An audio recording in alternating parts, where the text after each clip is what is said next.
Hi gamers! Today's letter from the producer live covered some very interesting new Dawntrail news in anticipation of its June 28th pre-order launch. The original broadcast took almost 5 hours, but I'm going to give you the top points in under 10 minutes. I'm Debbie, and here it is. The broadcast opened with the full ability showcase, link here and in the description below if you wanted to see all 20 plus minutes of it, including Pictomancer and Viper, before cutting to the set live with Yoshi P, Foxclaw, and Amy. They spend a lot of time breaking the ice here, including confirming the expansion's release date, addressing everything Squeenix has done to minimize the DDoS attacks happening in-game, and providing a new download date for the updated benchmark, May 29th or 30th, along with some photos of what to expect in the character creator when it's released. FYI, environmental shadows make a huge difference, and some people have a thing for Makote fangs, and Lala teeth have been given the Sonic treatment. Because characters will be changing so much, there'll be a lower level quest in Ulta after launch that will allow everyone to get another Fantasia to use to update their character. Fantasia will now have a 60-minute in-game guarantee.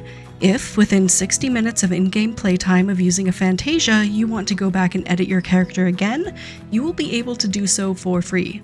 So if ever something doesn't look quite the same way in-game as it did in the creator, you can feel free to fix it. Like finding out your race literally has the worst run or jump animations. After all of that, they get into what is possibly the reason you're here, the job adjustments. But first, they want to explain that gaining another 10 levels doesn't mean gaining another 6 to 8 abilities on your hotbar. Because classes already have what would be around the maximum number of abilities you'd want on a hotbar, they are tuning some abilities to change automatically into the next one of a combo to save space. Think Gunbreaker. But because this doesn't work with all players in all classes, they have made this feature optional, giving you a toggle on each applicable ability set to turn it on or off. Personally, button bloat is the bane of my Dragoon existence, so for sure I'm leaving all of these on.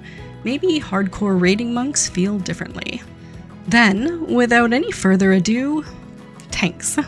Rampart and job-exclusive 30% damage reduction abilities will be upgraded in the 90s level range, and Reprisal's duration will be increased to 15 seconds in the 90s. Paladin. The second and third executions of Atonement have been changed to new actions with separate animations to make them look different, but making them happen will remain exactly the same. And there'll be a new action after Blade of Valor.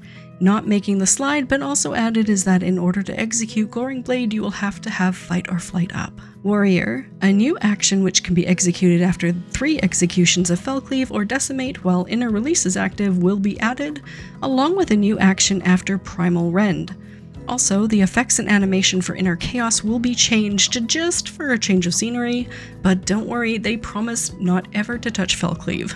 Dark Knight. To reduce the number of inputs during burst damage phases, Blood Weapon will upgrade into Delirium, and the effects of Blood Weapon will be added to Delirium, and a new action that can be executed after Living Shadow will be added. Gunbreaker. A new action that can be executed after Fated Circle via continuation will be added, along with a new 3-step combo that can be executed after Bloodfest with no cartridge cost.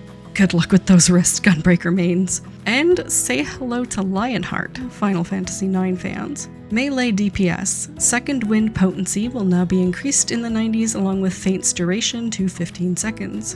Monk. Basic combo mechanics will no longer center around maintaining a buff or damage over time, but instead performing actions in a certain order will increase the next action's potency. The feel of the job will remain largely the same, while alleviating uncertainty about which action to choose when rotation is interrupted. Dragoon. To reduce positionals for the single target combo, Fang and Claw and Wheeling Thrust will now both become Drake's Bane, which has no positional requirement. And to play along with everyone else with a start of battle burst, Dragoon's Life of the Dragon will be available without accumulating Dragon Gauge. Oh yeah, also Spine Shatter Drive is gone and is replaced with a different gap closer. They cover their butts with a variety of other yet-to-be-announced ability and animation changes by saying that removing or adjusting other actions will contribute to reducing the number of inputs during burst phases. So I guess us Dragoon mains will just have to look forward to it. Ninja. Huton's effect has been moved to a trait, and so haste will always be active.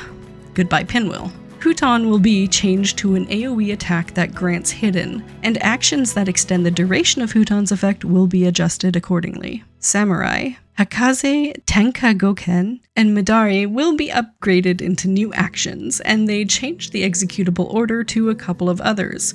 Traits will be added that shorten the recast timer on Sene. Reaper.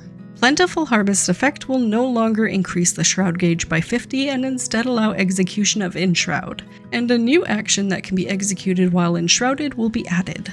Hell's Ingress and Egress will be enhanced by Harpe. I think. There was a bunch of translation issues that took a few minutes to get through here, and it got a little muddled. Viper. We were shown some live gameplay of Viper, and it looks like a melee machinist. Considered a fast-paced job that fluidly shifts between dual blades and double-bladed strikes in various combos and abilities. It has the same number of abilities as other jobs, but is designed so that fewer of them need to go in a hotbar. This looks crazy.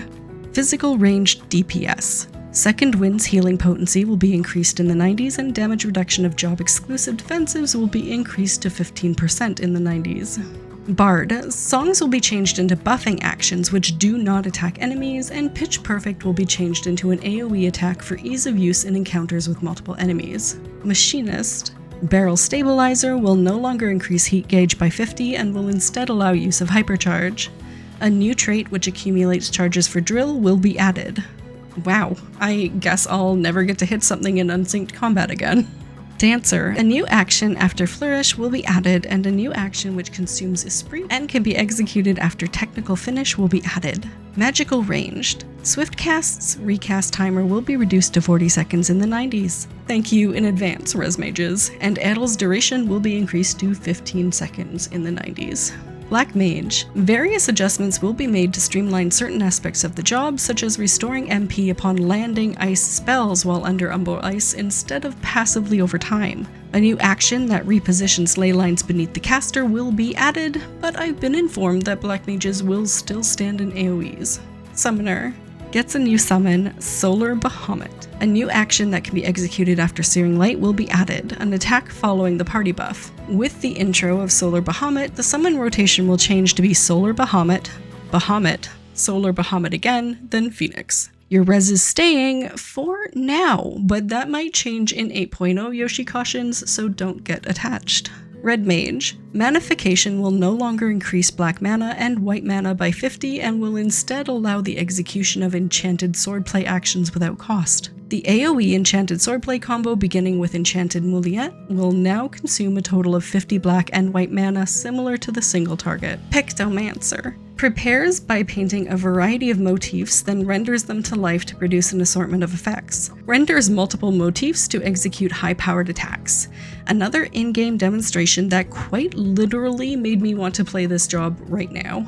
I'm sorry. I'm a believer. This just looks so fun. Healers. Swift cast recast timer reduced to 40 seconds in the 90s. White Mage. A new gap closer has been added, and a new AoE attack which can be executed up to 3 times after Presence of Mind will be added. A trait will be added for increased stack numbers for Tetragrammaton. Scholar can now turn into a fairy with Seraphism, enhancing healing magics for a duration. A new AoE attack that can be executed after Change Stratagem will be added, which can include a damage over time element. A trait will be added that will allow for a reduced recast time for a couple of abilities. Astrologian. The card system will no longer be random and will instead simultaneously draw cards with offensive, defensive, and curative effects. Every 60 seconds, you will draw 4 cards, and you can choose which ones to use depending on your current situation. Because of this, Astrodyne and Astro Signs will be removed. You will also get a new trait that can increase the stack number for Essential Dignity, which always comes in handy. Sage. Eucrasia will now enhance Dicrasia 2 into Eucrasian Dicrasia.